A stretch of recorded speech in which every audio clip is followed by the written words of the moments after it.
नमस्कार, संसद टीवी में आपका स्वागत है। मैं हूं प्रतिबिंब शर्मा और आप देख रहे हैं टॉप न्यूज। टॉप न्यूज में दिखाएंगे आपको देश दुनिया की तमाम बड़ी खबरें, आर्थिक जगत और खेल जगत के समाचार भी। शुरुआत करते हैं हेडलाइंस के साथ।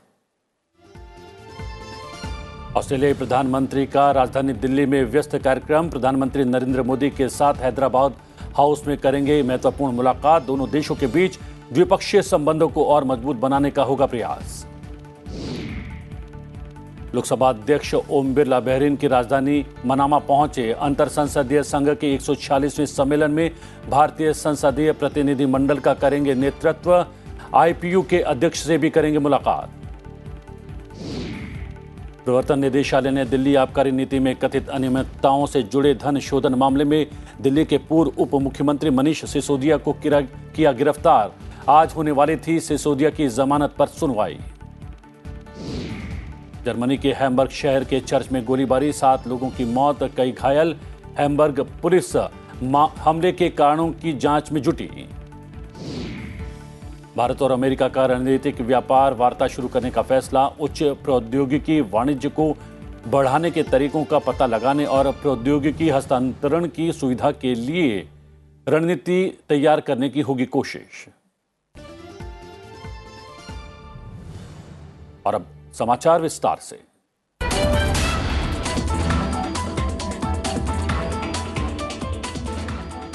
ऑस्ट्रेलिया के प्रधानमंत्री एंथनी अल्बनीजी भारत दौरे पर हैं। आज नई दिल्ली स्थित राष्ट्रपति भवन में उनका पारंपरिक स्वागत किया जाएगा। जी हां, उसके बाद करीब 9:30 बजे वो राजघाट पर पुष्पांजलि अर्पित करने भी जाएंगे। सुबह 10 बजे विदेश मंत्री डॉक्टर एस जयशंकर से उनकी मुलाकात होगी। सुबह तकरीबन 11:15 बजे प्रधानमंत्री नरेंद्र मोदी हैदराबाद हाउस में अपने ऑस्ट्रेलियाई समकक्ष एंथनी अल्बनीजी से मुलाकात करेंगे। भारत और ऑस्ट्रेलिया के बीच द्विपक्षीय संबंधों को मजबूत बनाने के लिए इस मुलाकात को महत्वपूर्ण माना जा रहा है। इससे पहले गुरुवार को प्रधानमंत्री मोदी ने ऑस्ट्रेलिया के प्रधानमंत्री एंथनी अल्बनीजी के साथ अहमदाबाद के नरेंद्र मोदी स्टेडियम में क्रिकेट मैच देखा। साथ ही मुंबई में भारत के स्वदेशी एयरक्राफ्ट कैरियर आईएनएस विक्रांत का दौरा भी किया। उन्हें स्वदेशी विमान वाहक पोत पर गार्ड ऑफ ऑनर भी दिया गया। Anthony Albanese INS Vikrant board करने वाले पहले विदेशी पीएम हैं। प्रधानमंत्री एंथनी अल्बनीजी ने कहा कि मैं प्रधानमंत्री मोदी के निमंत्रण पर नवनियुक्त भारतीय डिजाइन और भारत में निर्मित आईएनएस विक्रांत पर आकर सम्मानित महसूस कर रहा हूं। मेरी यात्रा भारत प्रशांत और उससे आगे ऑस्ट्रेलिया के दृष्टिकोण के केंद्र में भारत को रखने की मेरी सरकार की प्रतिबद्धता को दर्शाती है।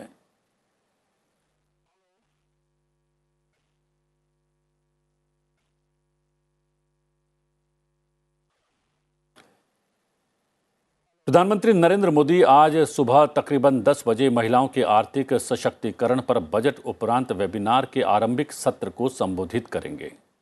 इस वेबिनार का उद्देश्य महिलाओं के स्वामित्व और महिलाओं द्वारा संचालित व्यापारिक उद्यमों को प्रोत्साहन देना है। केंद्र की 2023-24 की बजट घोषणाओं को लागू करने में ये वेबिनार सहायक होगा।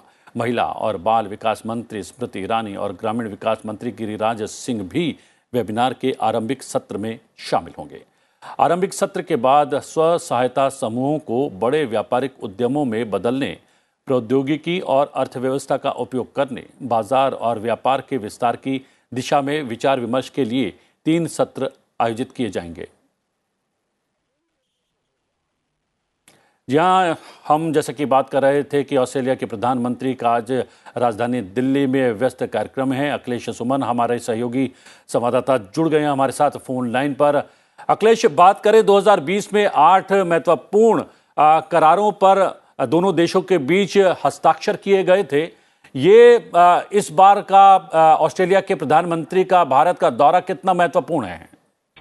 ऑस्ट्रेलिया के प्रधानमंत्री का भारत दौरा काफी महत्वपूर्ण है इस मामले में कि देखिए, ऑस्ट्रेलिया के प्रधानमंत्री अल्बनीज ने आने के पहले भी ये बयान दिया कि अभी वो बहुत ही गंभीर जियो स्ट्रेटेजिक परिस्थिति में भारत की यात्रा कर रहे हैं। और इसका मतलब आप समझ सकते हैं कि जिस तरीके से रूस यूक्रेन वॉर की स्थिति है, उसके अलावा कोविड-19 पैंडेमिक से निकलने का मामला है, उसके अलावा चीन की जो एक मोनोपोलिस्टिक टेंडेंसी है सारे सप्लाई चेन पे, इन सारी स्थितियों के बीच में भारत और ऑस्ट्रेलिया के बीच में यह जो बातचीत होने वाली है, उनमें ये सारे मुद्दे शामिल होंगे। और खासतौर पे जब ऑस्ट्रेलिया और भारत दोनों क्वाड में शामिल हैं और क्वाड के माध्यम से वो इंडो पैसिफिक की रणनीति को भी संयुक्त रूप से इस तरीके से चलाना चाहते हैं ताकि एक हिंद प्रशांत का जो पूरा इलाका हो वो किसी भी तरह की बाधा से रहित हो, जिसमें कि पूरे सभी देशों के जहाजों को आने जाने की छूट हो और कोई इस इलाके पे अपना दावा न करे। तो इन सारे मसलों पर बात होगी आज दोनों प्रधानमंत्रियों के बीच में। इसके अलावा कुछ समझौते होने की संभावना भी है, क्योंकि ऑस्ट्रेलिया देखिए एक बहुत ही मिनरल रिच कंट्री है और मिनरल रिच कंट्री होने के कारण ऑस्ट्रेलिया को ये जो स्थिति प्राप्त है, खासतौर पे जो एक रेयर अर्थ होता है, उस रेयर अर्थ में ऑस्ट्रेलिया के सामने काफी रेयर अर्थ की प्रचुरता है। तो रेयर अर्थ में हमको वहां मिनरल्स में खदान में मिनरल्स निकालने के लिए एक समझौते पर हस्ताक्षर हो सकता है। अब देखना ये है डिफेंस का मामला है, डिफेंस के मामले में जैसा कि आपने देखा कि कल ऑस्ट्रेलिया के प्रधानमंत्री INS विक्रांत पे गए थे और वहां जाकर उन्होंने घोषणा की कि वो INS विक्रांत को अपने यहाँ अगवानी करेंगे। मतलब हिंद प्रशांत की रणनीति को और आगे जो रणनीतिक क्षेत्र में भी जो सहयोग हो सकता है। अखिलेश, अब देखना यह है कि आज दोनों देशों के प्रधानमंत्री के बीच जो महत्वपूर्ण द्विपक्षीय वार्ता होने वाली है उसमें क्या कुछ निकल कर आता है, आप उस पर नजर बना के रखिएगा। समय समय पर आपके पास आएंगे अपडेट लेने के लिए। प्रधानमंत्री नरेंद्र मोदी आज शाम को नई दिल्ली के विज्ञान भवन में राष्ट्रीय आपदा जोखिम न्यूनीकरण प्लेटफॉर्म के तीसरे सत्र का उद्घाटन भी करने वाले हैं। इसका मुख्य विषय है बदलती जलवायु में स्थानीय सहनीयता का निर्माण। कार्यक्रम के दौरान प्रधानमंत्री सुभाष चंद्र बोस आपदा प्रबंधन पुरस्कार के विजेताओं को सम्मानित करेंगे। 2023 के लिए पुरस्कार के विजेता हैं ओडिशा राज्य आपदा प्रबंधन प्राधिकरण और लुंगलेई फायर स्टेशन मिजोरम। प्रधानमंत्री आपदा जोखिम न्यूनीकरण के क्षेत्र में अभिनव विचारों और पहलों तथा उपकरणों एवं प्रौद्योगिकियों को प्रदर्शित करने वाली प्रदर्शनी का भी उद्घाटन करने वाले हैं। NPDRR आपदा जोखिम न्यूनीकरण के क्षेत्र में अवसरों का पता लगाने एवं संवाद अनुभव दृष्टि विचार कार्रवाई उन्मुख अनुसंधान को साझा करने के लिए भारत सरकार द्वारा गठित एक महत्वपूर्ण मंच है। प्रवर्तन निदेशालय ने दिल्ली आबकारी नीति में कथित अनियमितताओं से जुड़े धन शोधन मामले में दिल्ली के पूर्व उप मुख्यमंत्री मनीष सिसोदिया को कल गिरफ्तार कर लिया। आम आदमी पार्टी के वरिष्ठ नेता सिसोदिया को धन शोधन निवारण अधिनियम के तहत गिरफ्तार किया गया है। प्रवर्तन निदेशालय ने तिहाड़ जेल में दूसरे दौर की पूछताछ के बाद उन्हें गिरफ्तार किया। आबकारी नीति में CBI की हिरासत समाप्त होने के बाद सिसोदिया दिल्ली की तिहाड़ जेल में न्यायिक हिरासत में थे। ये गिरफ्तारी तिहाड़ जेल नंबर 1 के अंदर से हुई, जहां ED की टीम सुबह से ही उनसे पूछताछ कर रही थी। उनकी गिरफ्तारी जमानत पर सुनवाई से ठीक एक दिन पहले की गई है। मुख्य चुनाव आयुक्त राजीव कुमार ने गुरुवार को कुछ एजेंसियों और संगठनों की गलत रिपोर्ट को रेखांकित करते हुए कहा कि इनसे चुनाव प्रबंधन निकायों की विश्वसनीयता को अधिक नुकसान पहुंचता है। उन्होंने ये भी कहा कि ऐसे सर्वेक्षण अग्रणी कार्यों में किसी काम के नहीं होते। मुख्य चुनाव आयुक्त राजीव कुमार ने ये बात वर्चुअल प्रारूप में समावेशी चुनाव और चुनाव अखंडता विषय पर तीसरे अंतर्राष्ट्रीय सम्मेलन को संबोधित करने के दौरान कही। मुख्य चुनाव आयुक्त ने EMB से आवश्यक मापदंडों और मानकों के साथ आने का आग्रह किया, जिसे इस तरह के सर्वेक्षणों और रैंकिंग का मार्गदर्शन करना चाहिए। मुख्य चुनाव आयुक्त अपने साथी चुनाव आयुक्तों के साथ बेंगलुरु में थे, जहां उन्होंने कर्नाटक की चुनावी तैयारियों का आकलन भी किया। उपराष्ट्रपति जगदीप धनखड़ आज स्वास्थ्य प्रौद्योगिकी आकलन 2023 पर अंतर्राष्ट्रीय संगोष्ठी का उद्घाटन करने वाले हैं। दिल्ली में सुषमा स्वराज भवन में इसका आयोजन किया जा रहा है। गुरुवार को उपराष्ट्रपति जगदीप धनखड़ ने उपराष्ट्रपति निवास में पूर्व सांसद डॉक्टर करण सिंह से इससे पहले मुलाकात की और लिखित पुस्तक मुंडक उपनिषद द ब्रिज टू इमॉर्टलिटी का विमोचन भी किया। इस अवसर पर उपराष्ट्रपति ने कहा कि उपनिषदों से हम जो सीख लेते हैं वो शाश्वत और समकालीन रूप से प्रासंगिक भी है। उन्होंने कहा कि उपनिषद हमें व्यवस्था, सत्य और नैतिक मूल्यों के संपूर्ण मार्ग पर ले जाते हैं। इस अवसर पर उपराष्ट्रपति और राज्यसभा सभापति ने संसद में होने वाले अवरोध पर चिंता भी जताई। साथ ही उन्होंने संसदीय समितियों की सहायता के लिए कर्मचारियों की नियुक्ति से संबंधित गलत खबर चलाने को लेकर भी सख्त नाराजगी जताई।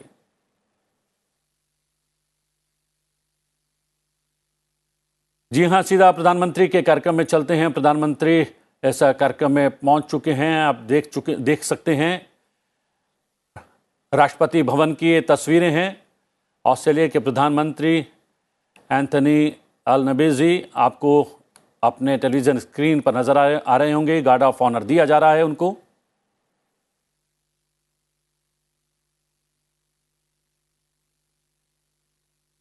हम आपको बता दें कि ऑस्ट्रेलिया के प्रधानमंत्री एंथनी अल्बनीज़ी 4 दिन के भारत के दौरे पर हैं।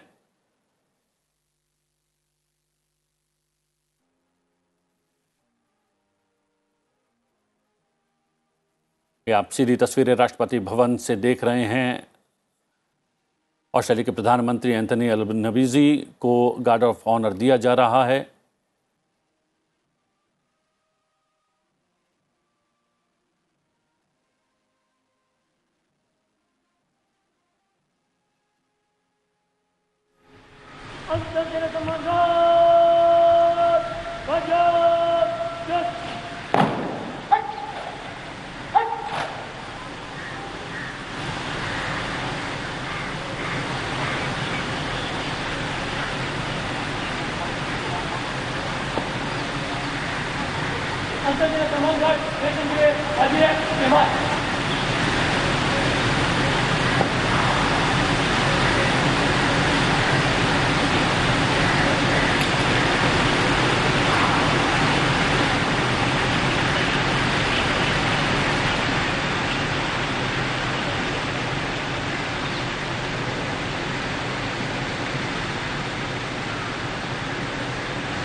आप देख सकते हैं 4 दिवसीय भारत के दौरे पर हैं प्रधानमंत्री। साथ ही साथ प्रधानमंत्री Narendra Modi guard of honour दिया गया है। अभी ऑस्ट्रेलियन प्रधानमंत्री को और गणमान्यों से मिलते हुए विदेश मंत्री से भी मुलाकात की। अब जो प्रतिनिधिमंडल आया हुआ है ऑस्ट्रेलिया से, अल्बनीज़ी प्रधानमंत्री जो हैं ऑस्ट्रेलिया के, उनके साथ उनसे मुखातिब होते हुए प्रधानमंत्री Narendra Modi.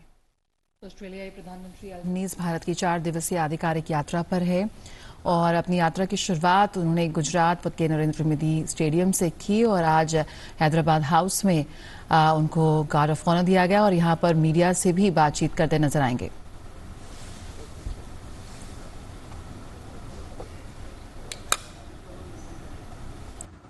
can I just thank Prime Minister Modi for the extraordinarily generosity of his very warm welcome here.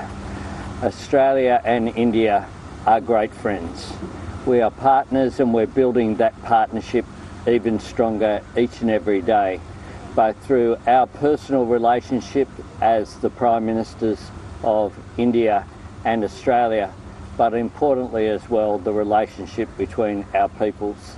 I lead a delegation here of significant business leaders as well. We want to cooperate with India and build a relationship in culture, in economic relations, as well as in our security. And I want to warmly thank Prime Minister Modi for this extraordinary welcome here today. We are competing on the cricket field to be the world's best, but together we are building a better world.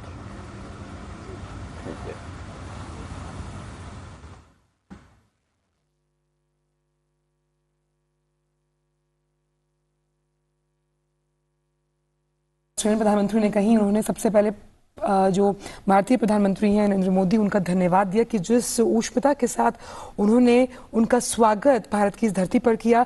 साथ ही उन्होंने ये भी कहा कि भले ही cricket field पर हम एक दूसरे के विपक्ष में खड़े हैं, लेकिन हम एक बेहतर विश्व के लिए, विश्व के निर्माण के लिए एक साथ साझा हितों को लेकर आगे बढ़ रहे हैं।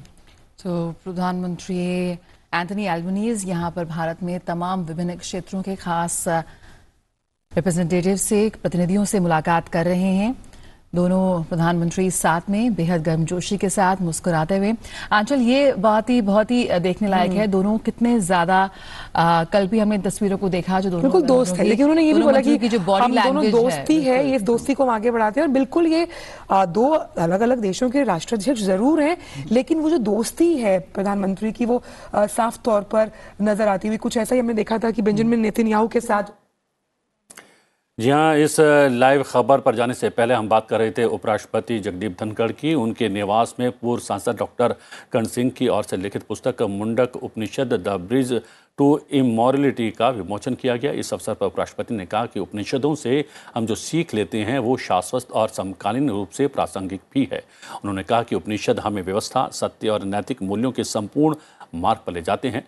इस अवसर पर उपराष्ट्रपति और राज्यसभा सभापति ने संसद में होने वाले अवरोध पर चिंता भी जताई। साथ ही उन्होंने संसदीय समितियों की सहायता के लिए कर्मचारियों की नियुक्ति से संबंधित गलत खबर चलाने को लेकर भी सख्त नाराजगी जताई। संसद में माइक बंद किए जाने के आरोपों पर उपराष्ट्रपति और राज्यसभा सभापति जगदीप धनखड़ ने कहा कि भारतीय संसद में संविधान के मुताबिक अभिव्यक्ति की पूरी स्वतंत्रता है। Anyone who says so inside the country or outside, that in the Indian Parliament mics are put off, is an affront to the nation. Imagine this being done after having held the floor for nearly 50 minutes. Such kind of wanton misadventure to run down our democratic fabric and values cannot be countenanced.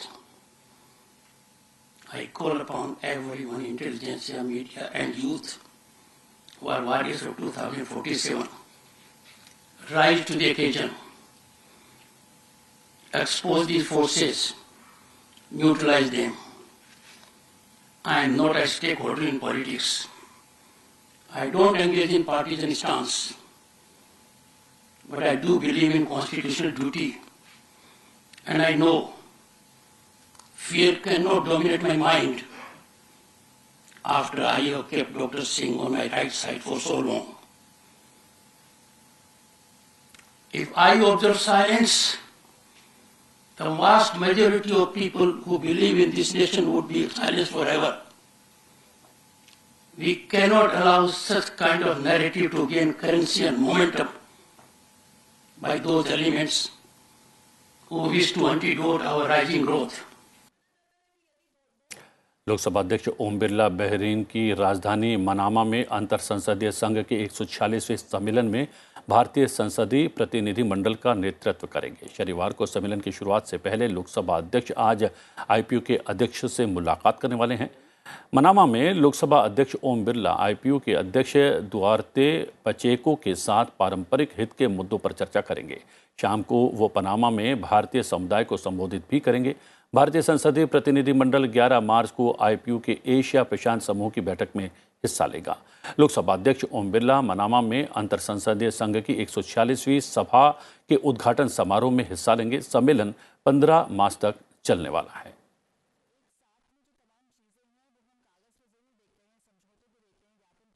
और फटाफट नजर डाल लेते हैं 10 बड़ी खबरों पर।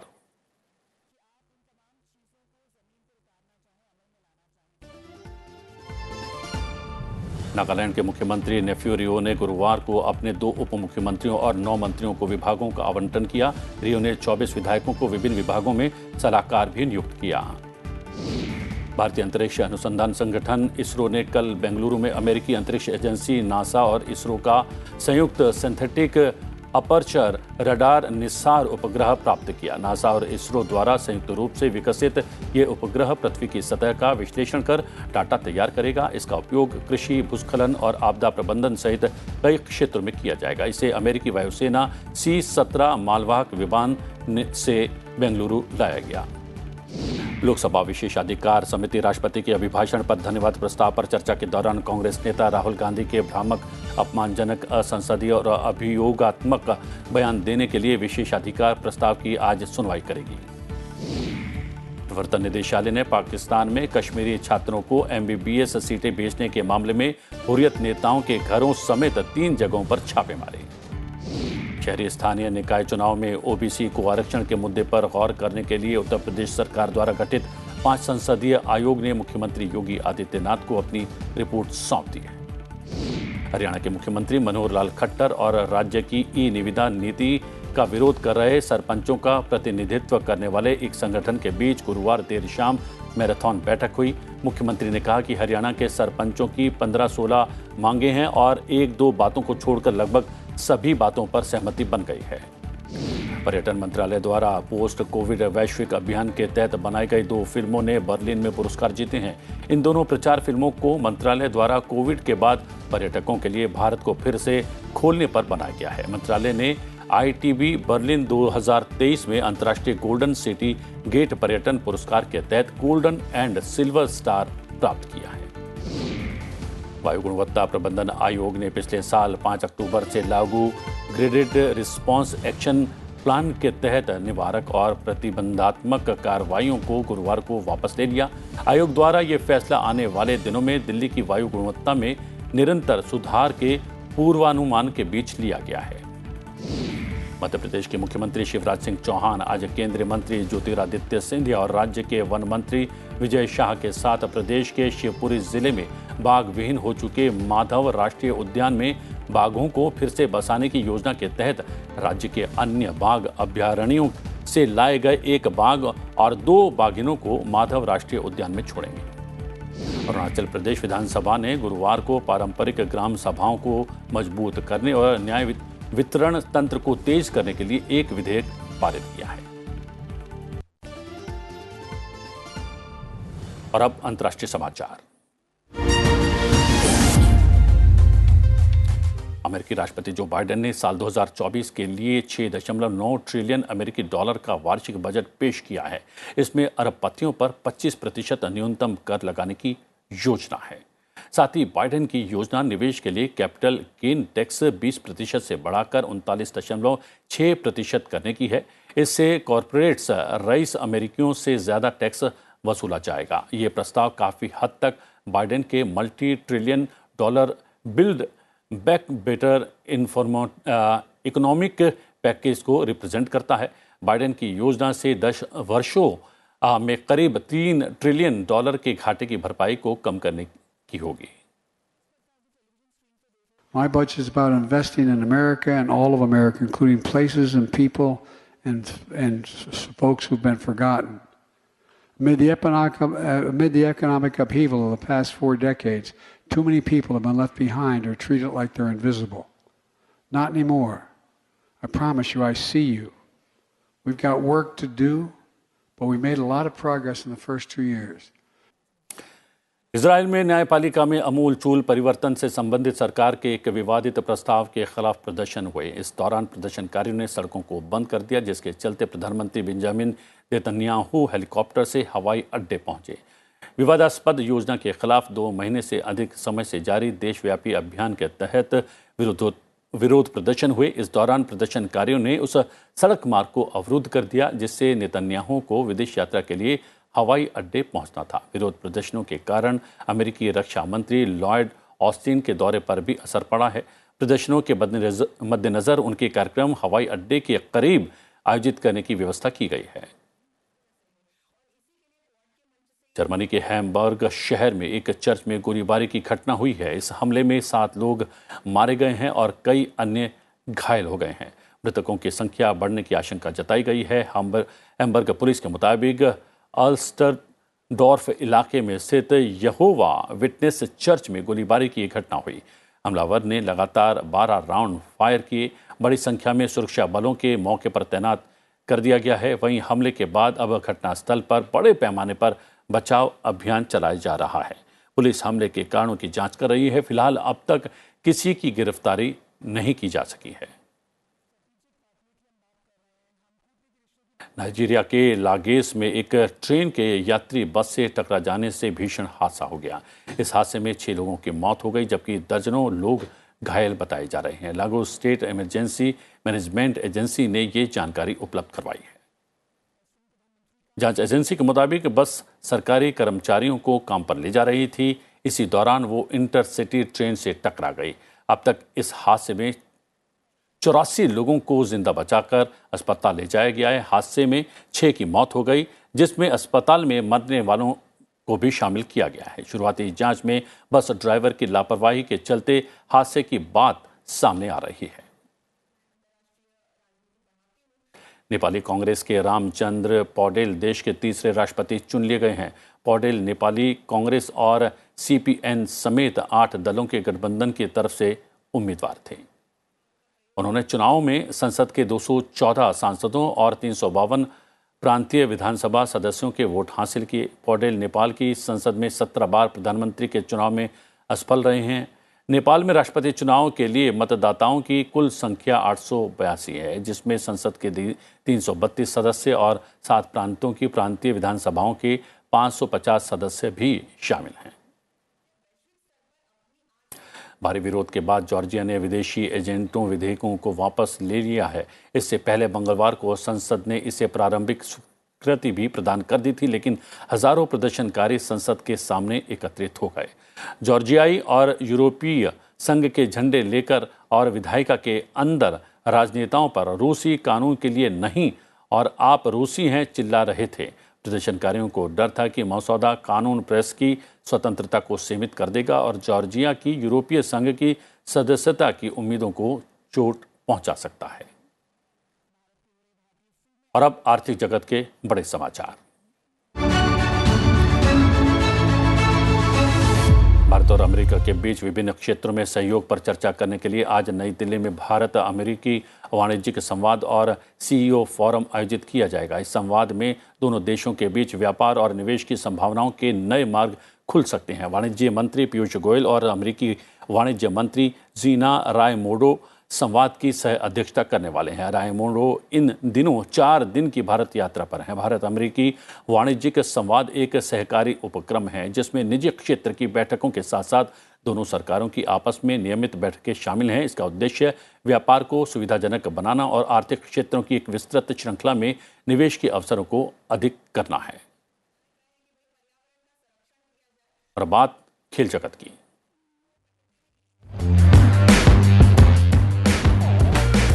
आज से FIH पुरुष हॉकी प्री लीग की शुरुआत हो रही है। राउरकेला में होने वाले इस टूर्नामेंट में आज भारतीय टीम का मुकाबला जर्मनी से होने वाला है। जनवरी में हुए विश्व कप के अंतिम 16 से बाहर होने के बाद अब भारतीय टीम लीग के जरिए नई शुरुआत करेगी।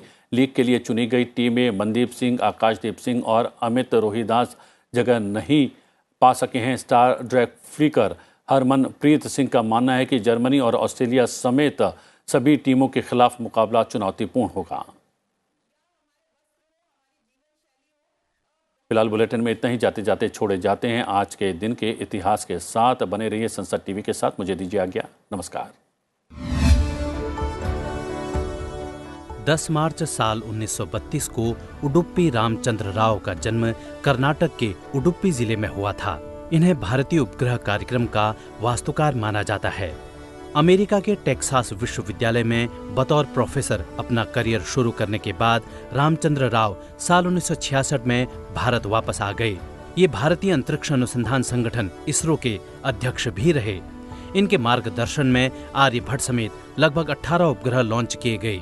ये भारत के पहले अंतरिक्ष वैज्ञानिक थे जिन्हें साल 2013 में satellite hall of the fame में शामिल किया गया। प्रोफेसर राव को साल 1976 में भारत सरकार द्वारा पद्म भूषण और साल 2017 में पद्म विभूषण से सम्मानित किया गया।